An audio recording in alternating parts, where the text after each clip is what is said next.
What's going on, everybody? Welcome back.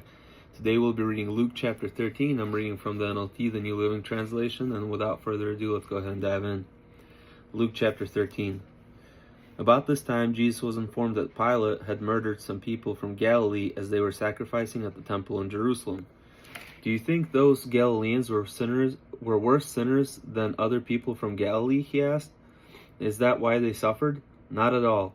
And you will also perish unless you turn from your evil ways and turn to God. And what about the 18 men who died when the tower of Siloam fell on them? Hopefully I'm saying that correctly. Fell on them.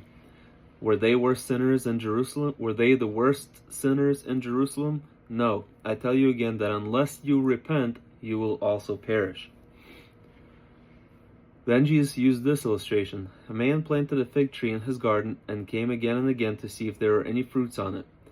But he was always disappointed. Finally he said to his gardener, I've waited 3 years and there hasn't been a single fig. Cut it down. It's taken up space we can use for something else. The gardener answered, Give it one more chance. Leave it another year and I'll give it special attention and plenty of fertilizer. If we get figs next year, fine. If not, you can cut it down. Jesus heals on the Sabbath. One Sabbath day, as Jesus was teaching in a synagogue, he saw a woman who had been crippled by an evil spirit. She had been bent double for 18 years and was unable to stand up straight. When Jesus saw her, he called her over and said, Woman, you are healed of your sickness. Then he touched her, and instantly she could stand straight. How she praised and thanked God. But the leaders in charge of the synagogue was indignant that Jesus had healed her on the Sabbath day. There are 6 days of the week for working, he said to the crowd. Come on those days to be healed, not on the Sabbath. But the Lord replied, You hypocrite, you work on Sabbath day. Don't you untie your ox or your donkey from their stall on Sabbath and lead them out for water? Wasn't it necessary for me, even on Sabbath day, to free this dear woman from the bondage in which Satan has held her for 18 years? This shamed his enemies, and all the people rejoiced at the wonderful things he did. Then Jesus said, What is the kingdom of God like? How can I illustrate it? It is like a tiny mustard seed planted in the garden. It grows and becomes a tree. The birds come and find shelter among its branches. He used this illustration that's both written in Matthew and Mark. We talked about, so the mustard seed is one of the smallest seeds there is, right? A big tree grows out of it. Kind of talking about the faith and stuff like that. With a little bit of faith, Jesus said that many times as well, that if your faith was as big as a mustard seed, you could tell that mountain to move and it would move, right? So with a little bit of a mustard seed worth of faith, you can do tremendous amount of things. Illustration of the yeast. He also asked, What else is the kingdom of God like? It is like the yeast used by a woman making bread. Even though she used a large amount of flour, the yeast permeated every part of the dough. Kind of the same concept here. If you've ever baked or anything like that, you need very little bit of yeast for a large amount of dough, right? And then that yeast is gonna permeate throughout every single part of the dough. The narrow door. Jesus went through the towns and villages, teaching as he went, always pressing on towards Jerusalem. Someone asked him, Lord, will only a few be saved? He replied, The door to heaven is narrow. Work hard to get in, because many will try to enter, but when the head of the house has locked the doors, it will be too late. Then you will stand outside knocking and pleading, Lord, open the door for us.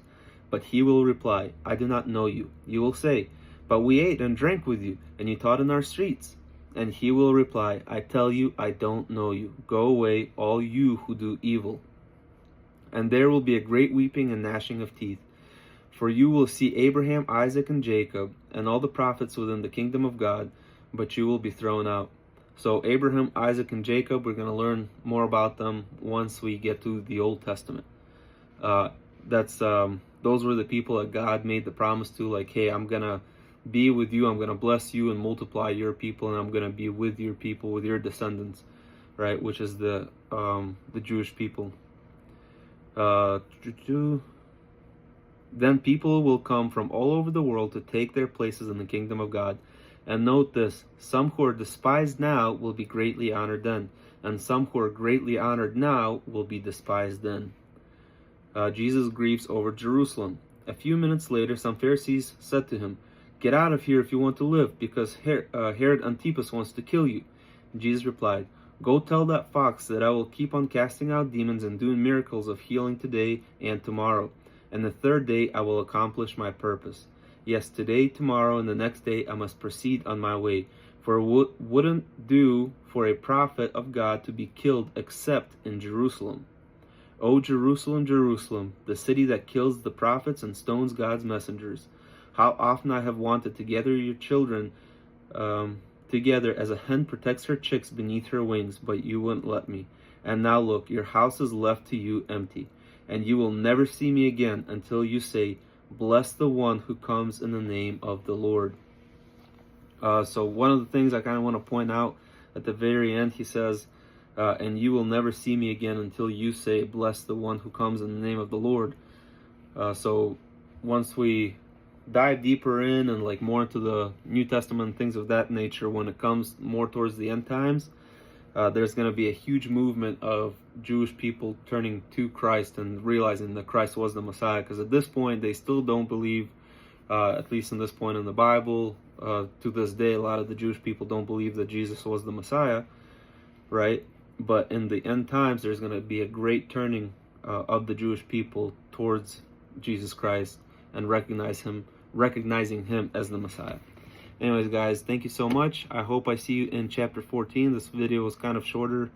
As always, I love you guys. God bless you. Take care.